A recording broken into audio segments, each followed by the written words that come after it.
el club secreto que practicaba el satanismo y el libertinaje en un castillo gótico. Sir Francis Dashwood, como muchos de los jóvenes de la Inglaterra victoriana que se preciaban de formar parte de familias de sangre azul, era un viajero inagotable. Recorrió casi toda Europa como parte de su formación, pero siempre manifestó una pasión muy marcada por Italia. Cuando visitó por primera vez la Capilla Sixtina, sus biógrafos cuentan que, oculto en su capa, dedicó largos minutos a repartir latigazos entre los penitentes reunidos en el sagrado lugar. Todos ellos comenzaron a gritar: «El diablo, el diablo». Para Dashwood era tan solo una muestra de su rechazo a la Iglesia católica y una forma de reivindicar sus ideales rebeldes, liberales y un tanto satánicos. En ese viaje fue cuando se dio su primer acercamiento con la francmasonería al formar parte de la Gran Logia de Florencia. Dashwood fue un hombre de mundo,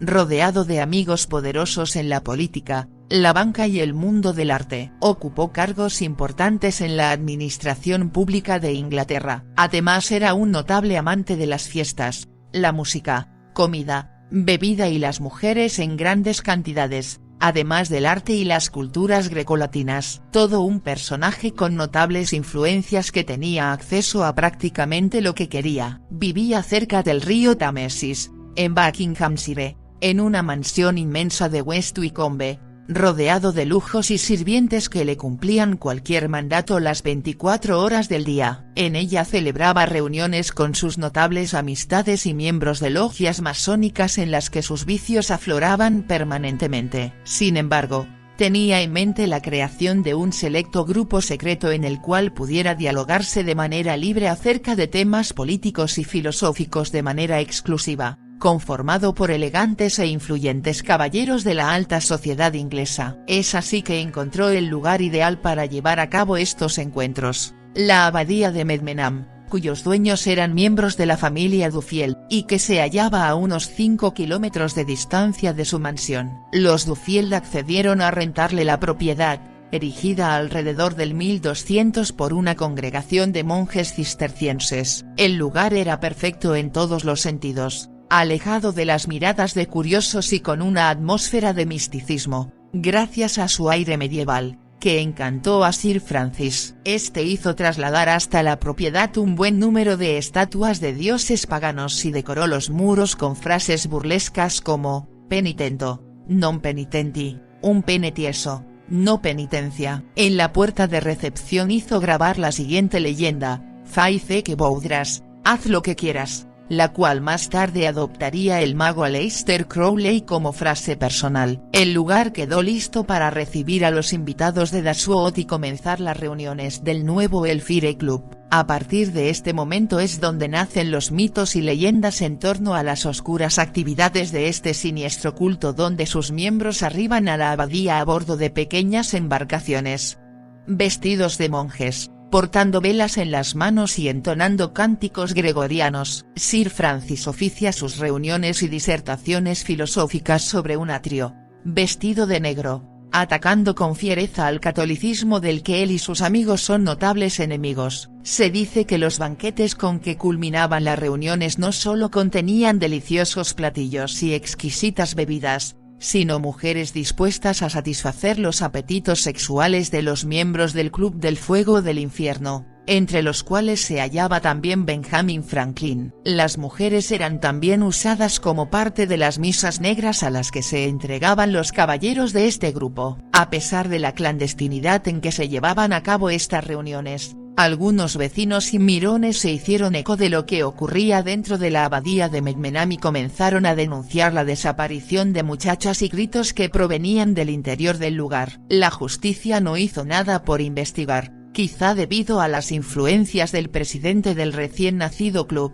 Aparte de todo lo antes descrito, Dashwood ha pasado a la historia como un gran lector y coleccionista de literatura pornográfica, ocultista y sobre la cábala. Varios y raros ejemplares de estos géneros se hallaban en las estanterías de la biblioteca de Medmenham para placer de sus amigos, quienes descansaban en ella tras sus satánicas juergas. En 1778, el grupo tuvo que cesar sus actividades en la abadía cuando fue vendida. West Wycombe se convirtió en el lugar oficial de encuentro del Elfire Club.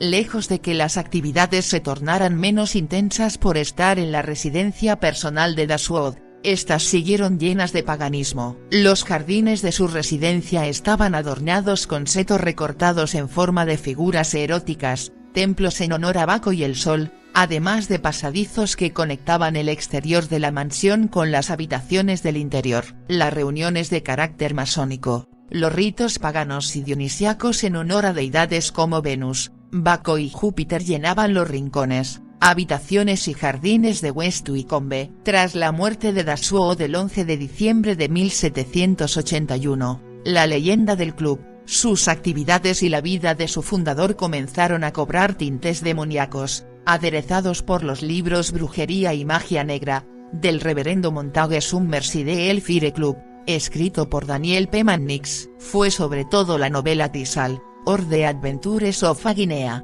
de 1765. Un libro de tintes picarescos y altas dosis de erotismo, la que le dio al El Fire Club esa imagen de perversión y satanismo que ha llegado hasta nuestros días. Su autor, Charles Johnston, hizo una obra monumental en la que recopiló los chismes y anécdotas más escandalosas de la época. Para dar a conocer las actividades del Club del Fuego Infernal, Johnston entrevistó a uno de los antiguos miembros de esta sociedad secreta, John Wilkes, quien después de algunas desavenencias con Dashwood fue expulsado del club, haciéndose enemigo del mismo de inmediato. Wilkes no dudó en desprestigiar a su ex compañero y hacerlo ver como un sujeto decadente e inmoral y a su club como una de las peores penas de la Inglaterra victoriana. Estos trabajos literarios no hicieron otra cosa más que acentuar el carácter libertino y satánico del club, mismo que jamás se ha podido demostrar en su totalidad por investigadores e historiadores. El periodista e historiador español Jesús Palacios, erudito en la parte más oscura y siniestra de la historia mundial, afirma en su excelente libro Los ricos también matan, Sir Francis Dashwood, un caballero inglés bien característico, incluyendo sus inclinaciones libertinas, masónicas y ocultistas, se convirtió en una especie de mítica figura criminal, supervillano aristócrata, líder de una, como ahora la llamaríamos, secta satánica. El principal atractivo de la imagen perversa y diabólica del Club del Fuego del Infierno no es la persona en sí de su cabeza visible, Sir Francis, sino el club mismo. La idea de una asociación más o menos secreta de aristócratas dedicados al mal, a la satisfacción de sus vicios, sin retroceder ante la tortura, la violación, el asesinato o, peor aún, la magia negra y el satanismo. Las sociedades secretas, como los Illuminati o aquellos que adoraban a los perros Pooh, representan uno de los enigmas más fascinantes de la historia debido a su extravagancia, rituales misteriosos y su oculta influencia en la sociedad que han dado pie a teorías conspirativas o relatos que superan la ficción. Espero les haya gustado este vídeo. Si es así, suscríbete, deja tu like y activa la campana para más vídeos de este tipo.